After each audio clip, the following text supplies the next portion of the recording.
Haleluya, shalom saudara-saudara yang saya kasihi di dalam Yesus Kristus Tuhan kita. Bagaimana kabar saudara-saudara dalam masa pandemi ini?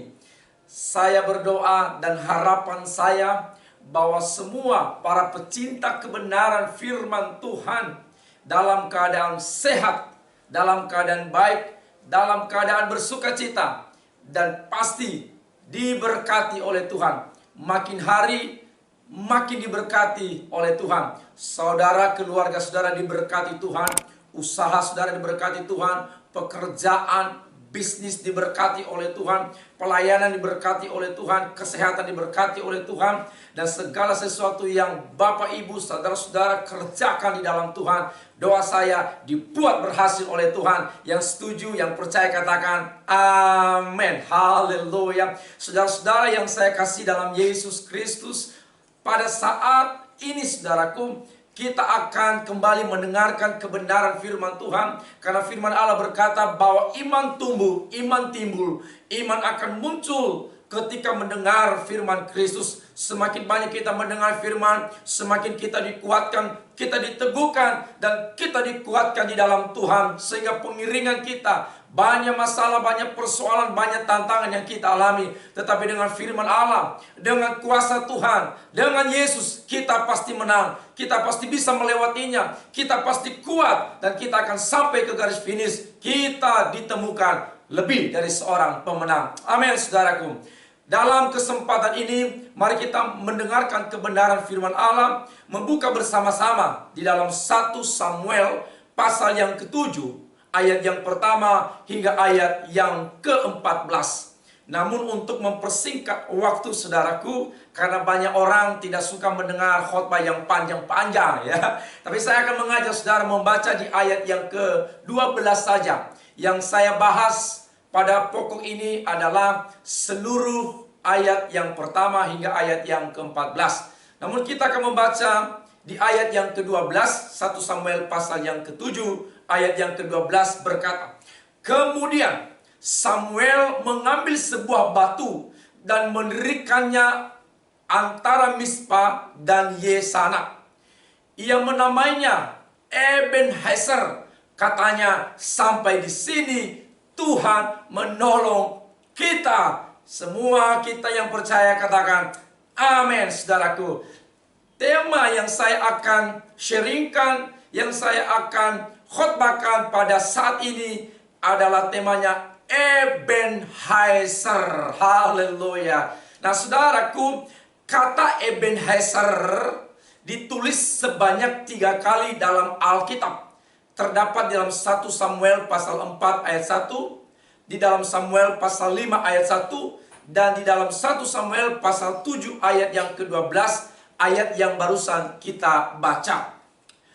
Secara etimologis atau asal kata Ebenezer ini berasal dari 2 suku kata dari bahasa Ibrani, yaitu Eben dan Hezer, saudara.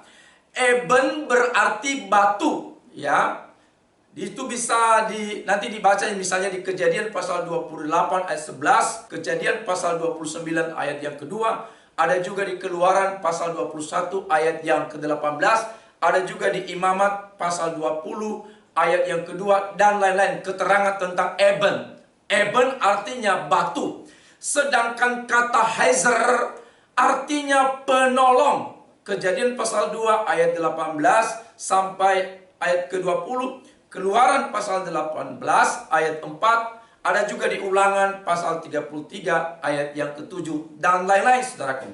Jadi kata Ebenezer berarti batu penolong. Sekali lagi, kata Ebenezer artinya batu penolong. Karena kata Ebenezer itu, Eben artinya batu, Hezer artinya penolong. Jadi Ebenezer adalah batu penolong.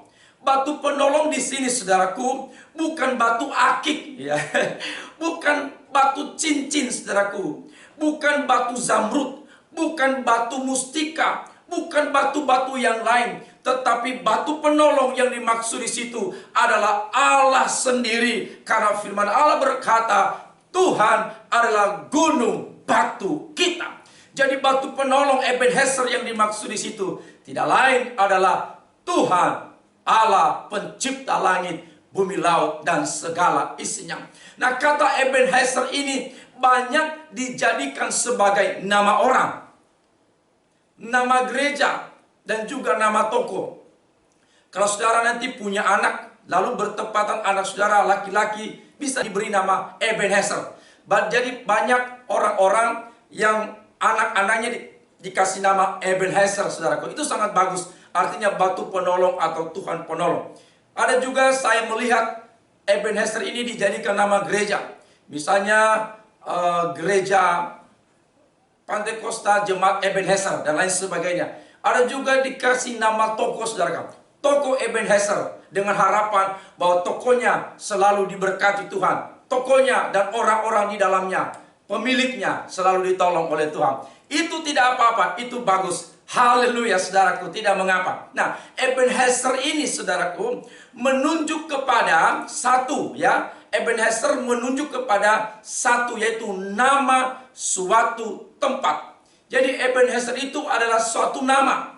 Dan di tempat itu pernah orang Israel di Ebenezer itu pernah mengalami 2 kali kekalahan terhadap musuh mereka, yaitu orang Filistin. Ada di dalam 1 Samuel pasal 4 ayat 1 dan 1 Samuel pasal 5 ayat yang pertama. Disitulah di Ebenezer itu, di tempat itulah bangsa Israel pernah mengalami kekalahan 2 kali terhadap orang Filistin. Nah, Ebenezer juga merupakan nama sebuah batu, yaitu batu yang didirikan oleh Samuel sebagai tugu untuk memperingati kemenangan mereka atas bangsa Filistin. Ayat yang sudah kita baca tadi dalam 1 Samuel pasal yang ke-7 ayat 12. Jadi ketika bangsa Israel menang terhadap bangsa Filistin, maka Samuel yang menjadi nabi dan hakim pada waktu itu, ia akan mendirikan batu. Dia akan menjadikan itu sebuah tugu peringatan, yaitu bahwa mereka telah berhasil menang mengalahkan bangsa Israel. Jadi begitu ketika mereka melihat batu yang didirikan oleh Samuel itu, mereka mengingat bagaimana perbuatan Tuhan menolong mereka, menyelamatkan mereka, dan memberi mereka kemenangan. Haleluya, saudaraku. Nah, yang saya mau katakan, yang saya mau bagikan pada saat ini, saudaraku, apa makna Ebenezer? Apa artinya Ebenezer? Apa substansi Ebenezer? Yaitu batu penolong dalam hidup orang Israel dan juga bagi hidup kita di masa kini. Apa makna Ebenezer bagi kita? Apa makna Ebenezer bagi saudara? Apa makna Ebenezer bagi gereja Tuhan? Apa makna Ebenezer bagi kehidupan kita orang-orang percaya kepada Tuhan? Yang saya mau bagikan ini ada 5 makna Ebenezer.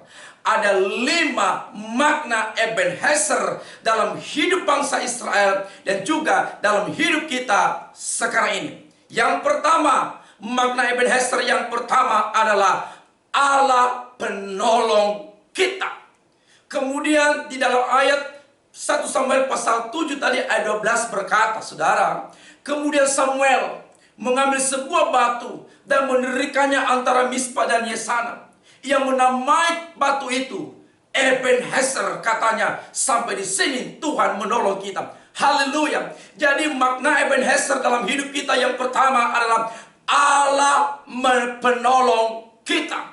Allah penolong saudara, Allah penolong saya dan saudara. Itulah makna Ebenezer. Pada waktu orang-orang Filistin menyerang orang-orang Israel, memerangi orang-orang Israel, saudaraku, maka orang-orang Israel mengalami kegentaran yang luar biasa.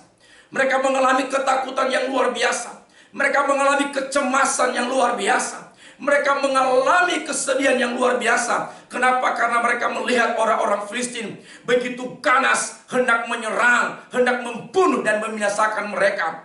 Dalam keadaan itu, dengar saudara, Allah menolong mereka. Allah menyelamatkan mereka. Allah menolong bangsa Israel dari kegentaran, dari ketakutan, dari kekhawatiran, dari kecemasan menghadapi musuh mereka, menghadapi orang-orang Filistin yang sangat ganas dan luar biasa. Allah menolong bangsa Israel dari kelemahan mereka, dari keterpurukan mereka menghadapi musuh mereka, yaitu bangsa Filistin. Allah menolong umat Israel menghadapi medan peperangan yang luar biasa melawan bangsa Filistin. Allah menolong umat Israel keluar dari masalah mereka, keluar dari pergumulan mereka, keluar dari persoalan mereka, keluar dari himpitan musuh yang sedang datang menghimpit dan menyerang mereka. Allah datang sebagai Ebenezer, sebagai batu penolong, menolong mereka, meluputkan mereka, melepaskan mereka, dan mengeluarkan mereka dari setiap kesesakan mereka. Dengar baik saudaraku, dan pertolongan Tuhan sungguh tidak pernah terlambat. Yang setuju katakan amin, saudaraku. Pada waktu Israel berada di dalam kondisi yang sulit, Ebenezer, Tuhan datang menolong mereka tepat pada waktunya. Oleh pertolongan Tuhanlah akhirnya bangsa Israel terluput dan mengalami kemenangan yang luar biasa atas musuh mereka, bangsa Filistin. Saudara yang saya kasih dalam Tuhan, tidak ada pertolongan kita selain datang dari Tuhan. Daud ketika ia berada dalam kesesakan, Daud ketika ia berada dalam himpitan musuh, di depan, di belakang, kiri, kanan Daud ada musuh menghimpit dia. Apa kata Daud? Di dalam Mazmur pasal yang ke-54 ayat yang ke-6, Daud berkata, sesungguhnya Allah adalah penolongku, Tuhanlah yang menopang aku. Pada waktu itu Daud tidak ada pertolongan dari siapapun.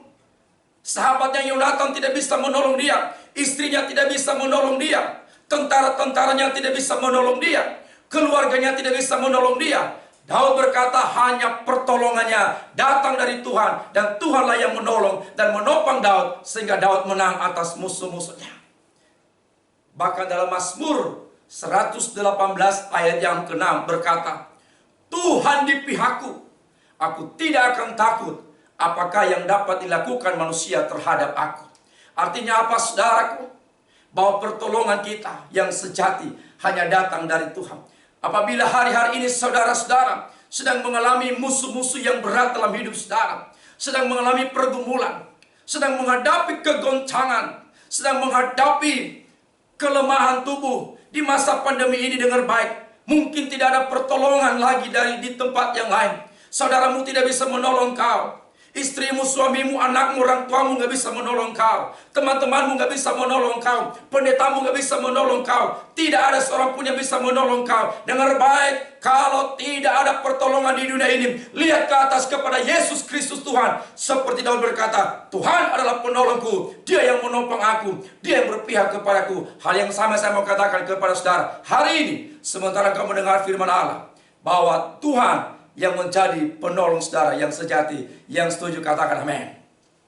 Haleluya. Makna yang kedua dari Ebenezer dalam hidup kita ialah Allah berpihak kepada kita. Ayat yang ke-10, 1 Samuel pasal yang ke-7 ayat yang 10 berkata, sedang Samuel mempersembahkan korban bakaran itu, majulah orang Filistin berperang melawan orang Israel. Tetapi pada hari itu Tuhan mengguntur dengan bunyi yang hebat ke atas orang Filistin dan mengacaukan mereka sehingga mereka terpukul kalah oleh orang Israel. Katakan amin. Makna yang kedua ini dari Ebenezer ialah bahwa Allah berpihak kepada kita, atau Allah berada di pihak kita. Di dalam Roma pasal 8 ayat 31 berkata, jika Allah di pihak kita, siapakah yang menjadi lawan kita? Jika Allah di pihak kita, kita lebih dari seorang pemenang. Yang setuju katakan amin, saudaraku. Haleluya. Saudara, jika hari ini engkau sedang mengalami ketakutan, mengalami kegentaran, musuh-musuh sedang mengancam kehidupan saudara, percayalah, percaya saudaraku, bahwa Tuhanlah yang berpihak kepada kita. Bagaimana cara Allah berpihak kepada kita? Di sana dikatakan tadi, ada 3 cara Tuhan berpihak berpihak kepada kita. Pertama dikatakan, Tuhan mengguntur dari langit. Apa itu mengguntur? Kemungkinan besar yang dimaksud mengguntur di situ adalah Tuhan membuat ada bunyi guruh, ada bunyi halilintar, ada bunyi petir yang luar biasa yang diciptakan oleh Tuhan untuk mengacaukan bangsa Filistin yang sedang menyerang bangsa Israel. Jadi Tuhan bisa menggunakan guntur, saudara. Tuhan bisa menggunakan halilintar. Tuhan bisa menggunakan yang namanya petir untuk mengalahkan musuh-musuh umat-umatnya. Jadi Tuhan punya cara yang luar biasa, cara yang melampaui akal kita, cara yang melampaui pikiran kita, cara yang melampaui kepintaran kita. Itu yang Tuhan kerjakan. Dia katakan ada suara guru yang luar biasa. Dan ini dipakai oleh Tuhan, suara guru ini untuk mengalahkan, mengacaukan bangsa Filistin yang melawan atau memerangi bangsa Israel. Jadi Tuhan tidak pernah kehabisan cara untuk menolong saya dan saudara. Dia bisa menggunakan cara apa saja.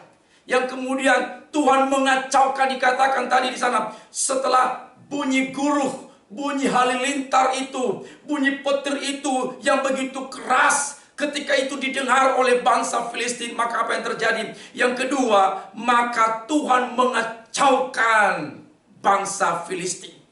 Tuhan mengacaukan tentara bangsa Filistin. Tuhan mengacaukan barisan bangsa Filistin. Tuhan mengacaukan mereka satu dengan yang lain. Terjemahan dari bahasa asli dikatakan Tuhan membingungkan, bahkan Tuhan menggagalkan rencana orang Filistin menyerang bangsa Israel. Luar biasa. Kenapa ini bisa terjadi? Karena Allah berada di pihak orang Israel. Karena Allah berada bersama dengan orang Israel. Nah, ketika Tuhan berpihak kepada saya dan saudara, ketika Tuhan berpihak kepada umatnya, maka Tuhan bisa menggagalkan musuh-musuh kita, mengacaukan musuh-musuh kita, bisa menghancurkan musuh-musuh kita dengan caranya yang luar biasa. Sehingga akibatnya suara guntur yang dipakai Tuhan itu, suara halilintar yang begitu hebat itu, maka membuat orang-orang Filistin menjadi kacau balau, menjadi bingung dan tidak fokus, saudara. Luar biasa. Barisan orang Filistin jadi kacau balau. Mereka jadi bingung, tidak tahu mau berbuat apa, tidak tahu mau menyerang siapa, tidak tahu mau mengejar siapa. Kenapa? Karena Alkitab berkata, ketika Tuhan berpihak kepada bangsa Israel, Tuhan mengacaukan orang-orang Filistin. Sehingga mereka tidak bisa berperang. Mereka tidak fokus, mereka bingung, mereka kacau.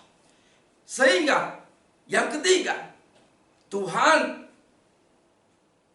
memukul kalah bangsa Filistin. Ini luar biasa. Memukul kalah. Dengan begitu, saudara, maka orang-orang Filistin terpukul kalah melalui orang-orang Israel. Ini yang dilakukan oleh Tuhan ketika dia berpihak kepada umatnya. Ketika dia bersama dengan umatnya. Ketika dia berada di antara saudara-saudara, di antara kita, di antara umatnya. Maka perkara yang besar, perkara yang dahsyat, perkara yang luar biasa terjadi. Terjadi kekalahan yang besar kepada musuh-musuh bangsa Israel. Ini merupakan bukti yang nyata bahwa Allah berpihak kepada umatnya. Ini bukti yang nyata bahwa Allah itu merupakan Ebenezer yang selalu berpihak dan menolong umat-umatnya.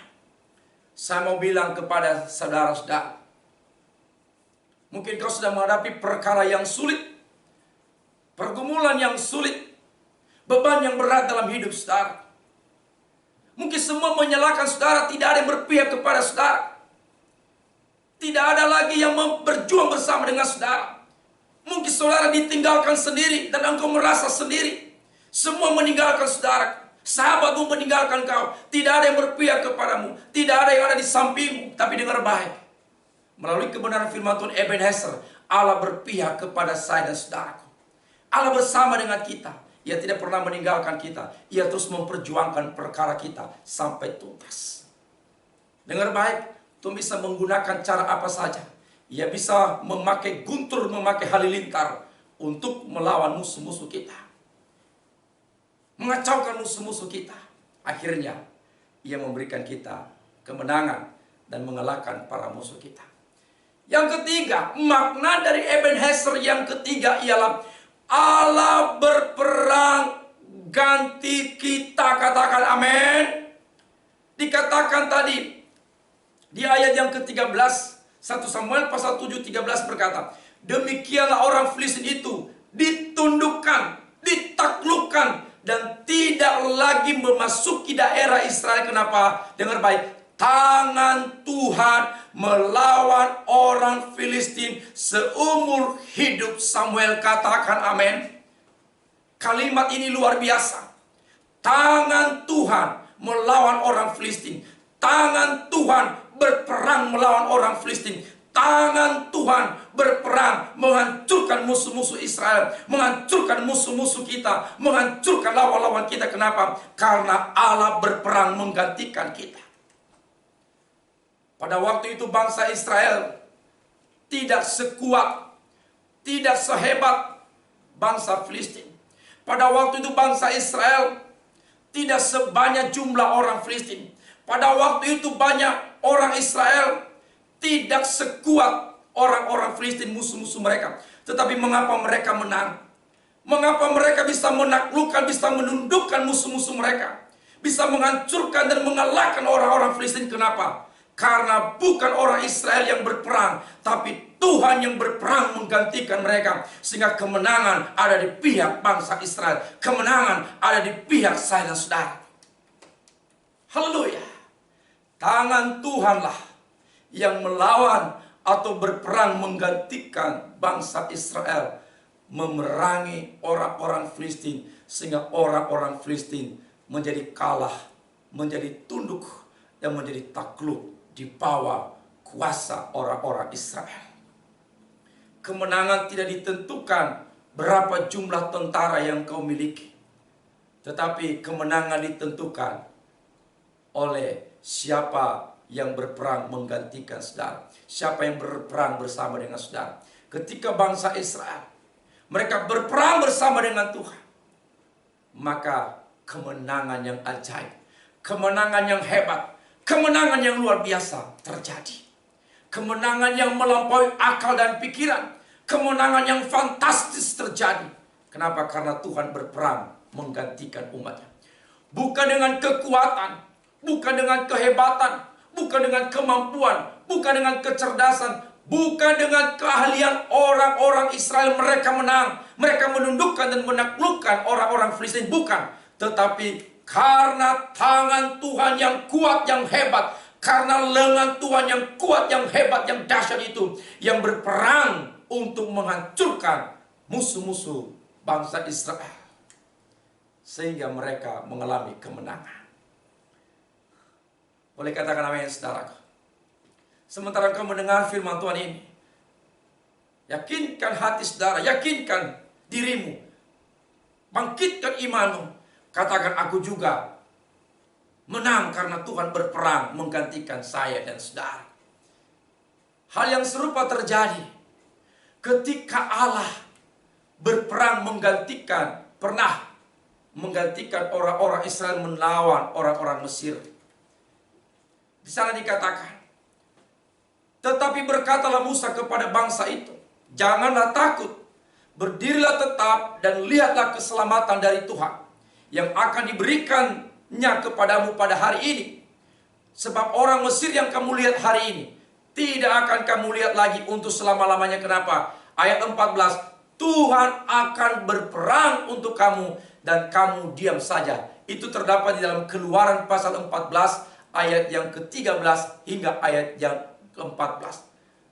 Jadi ceritanya pada waktu itu ketika orang Israel keluar dari Mesir, tetapi mereka tidak bisa, karena mereka dihalangi oleh laut Teberau yang terbentang di depan mereka. Sementara di belakang mereka ada Firaun bersama dengan tentaranya. Mereka mengejar orang Israel. Orang Israel berteriak-teriak ketakutan. Bagaimana ini bisa terjadi? Sebentar lagi kita akan mati. Sebentar lagi kita akan binasa. Sebentar lagi padang gurun ini menjadi kubur kita. Kita akan mati oleh pedang, oleh parang, oleh tombak, oleh senjata orang Mesir. Ketika mereka berteriak kepada Tuhan, lalu Musa berkata, "Wah, jangan takut. Dengar, hari ini orang-orang Mesir yang kamu lihat itu, hari ini tidak akan kamu melihatnya lagi selama-lamanya." Kenapa? Ketika mereka berseru kepada Tuhan, Tuhan berkata, "Musa, angkatlah tongkatmu." Dan ketika Musa mengangkat tongkatnya, maka laut Teberau terbelah menjadi dua. Dan orang Israel berjalan di tengah-tengah laut itu yang sudah terbelah itu.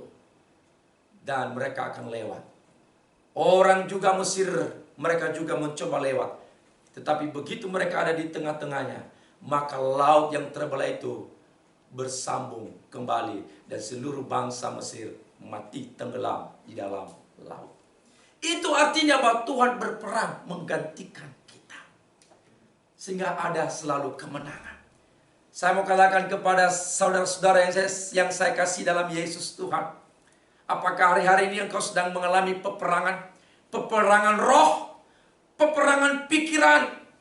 Engkau berperang melawan dosa, melawan kejahatan, melawan tipu daya iblis, melawan keegoisan, melawan kesombongan, melawan kuasa gelap, melawan kuasa setan, melawan roh-roh jahat, melawan masalah, melawan kejahatan, dan melawan musuh-musuh kita yang menghimpit kita, yang ingin menghancurkan kita.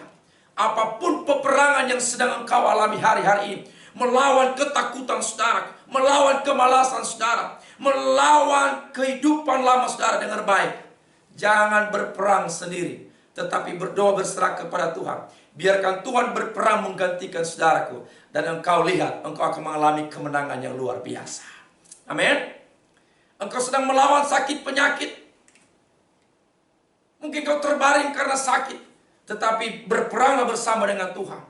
Maka engkau akan mengalami mujizat kesembuhan dalam hidup saudara. Yang setuju katakan amin. Haleluya. Ebenezer. Allah berperang menggantikan kita. Yang keempat, makna Ebenezer dalam hidup kita yang keempat adalah Allah memberi kemenangan kepada kita. Katakan amin. Ayat yang ke-11 berkata, keluarlah orang-orang Israel dari Mispa, mereka mengejar orang Filistin itu, dan mereka memukul mereka kalah sampai hilir Betkar. Luar biasa. Yang tadinya orang Filistin yang menyerang orang Israel, sekarang berbalik. Orang Israel yang mereka mengejar, sekarang orang Israel berposisi mengejar orang Filistin sampai mereka dikalahkan. Luar biasa. Berarti kemenangan ada di pihak bangsa Israel. Mereka mengejar orang-orang Filistin. Berarti orang-orang Filistin lari ketakutan, lari terbirit-birit. Kenapa? Mereka ketakutan, mereka kalah. Kenapa mereka kalah? Dan kenapa bangsa Israel menang? Karena Ebenezer, Allah memberi kita kemenangan. Katakan amin, saudara. Luar biasa. Orang Israel mengalami kemenangan atas orang-orang Filistin. Sehingga orang-orang Filistin melarikan diri di hadapan orang Israel. Itu tanda apa? Tanda telah terjadi Ebenezer atas umat Israel. Allah berkata bahwa jika Ia di pihak kita, Ia menjadikan kita lebih dari seorang pemenang.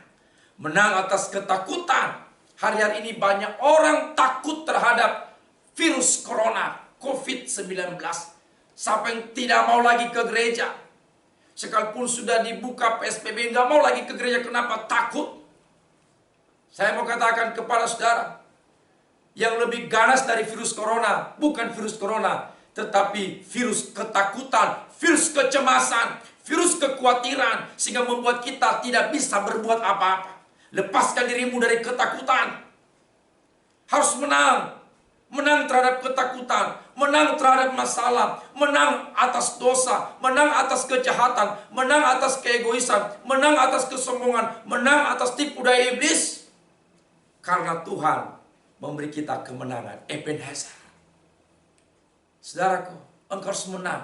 Menang dari rasa sakit hati, menang dari kekecewaan, menang terhadap keputusasaan, menang terhadap dengki, menang terhadap iri hati, menang atas kepahitan, menang atas kebencian. Engkau harus menang. Biarkan hatimu menang, pikiranmu menang. Kenapa? Karena Allah memang menciptakan kita untuk menjadi pemenang. Menang atas penyakit, menang atas kesedihan, menang atas kegalauan. Dan kita orang-orang yang diberkati Tuhan. Yang terakhir, yang kelima, makna Ebenezer bagi kita, yaitu Allah memberkati kita. Katakan haleluya, amin. Allah memberkati kita, itu makna Ebenezer. Mari kita membaca ayat yang ke-14 dari 1 Samuel pasal yang ke-7. Dan kota-kota yang diambil orang Filistin daripada Israel kembali pula kepada Israel, mulai dari Ekron sampai Gad, dan orang Israel merebut daerah sekitarnya dari orang Filistin. Antara orang Israel dan orang Amori ada damai. Katakan amin, saudara. Ebenezer itu Allah memberkati kita. Allah memberkati orang Israel dengan cara Dia mengembalikan kota-kota, mengembalikan tanah-tanah mereka, mengembalikan milik pusaka mereka yang pernah direbut oleh orang-orang Filistin. Tuhan kembalikan. Harusnya mereka yang menikmati hasilnya, tetapi justru orang Filistin. Tetapi setelah mereka mengalami Ebenezer, Allah kembali memberkati umat Israel. Semua hak milik mereka dikembalikan oleh Tuhan. Tanah-tanahnya, kota-kotanya yang pernah dikuasai, pernah direbut, pernah dirampas, pernah dicuri oleh orang Filistin kepada orang Israel.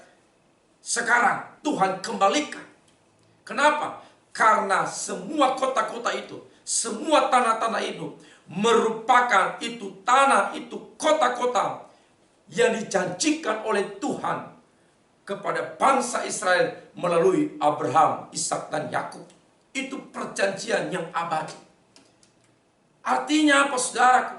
Allah tidak akan membiarkan berkat-berkatnya dialihkan, dipindahkan, dirampas, bahkan dikuasai oleh orang-orang asing yang bukan pemilik dari berkat-berkat tersebut.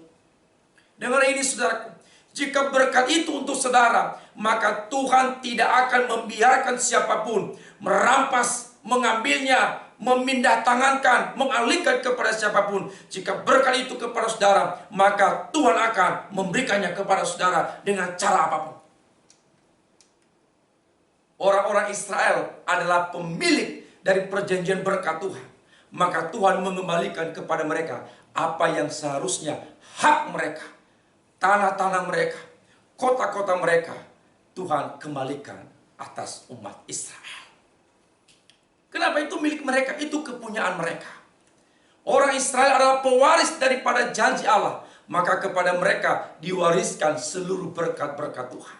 Dikembalikan kepada mereka. Sehingga seluruh kota-kota mereka, tanah-tanah mereka yang selama ini direbut, dirampas, hasilnya dinikmati oleh orang Filistin, sekarang kembali kepada mereka.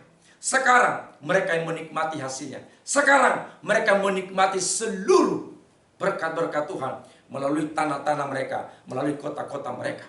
Saudaraku, dalam Roma pasal yang ke-8 ayat 17 berkata, dan jika kita adalah anak, maka kita juga adalah ahli waris. Maksudnya orang-orang yang berhak menerima janji-janji Allah. Dengar baik.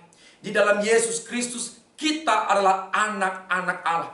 Di dalam Yesus Kristus kita juga adalah keturunan Abraham. Karena kita keturunan Abraham, maka seluruh janji-janji Allah, janji-janji yang diberikan kepada Abraham, Ishak dan Yakub pun sampai kepada kita melalui Yesus Kristus Tuhan. Jadi dengar baik saudaraku, Ebenezer yaitu Allah memberkati kita, Allah menolong kita, Allah berperang menggantikan kita, Allah berpihak kepada kita, Allah memberikan kemenangan kepada kita, Allah memberkati kita. Dan saya yakin doa saya, semua saudara-saudara diberkati Tuhan.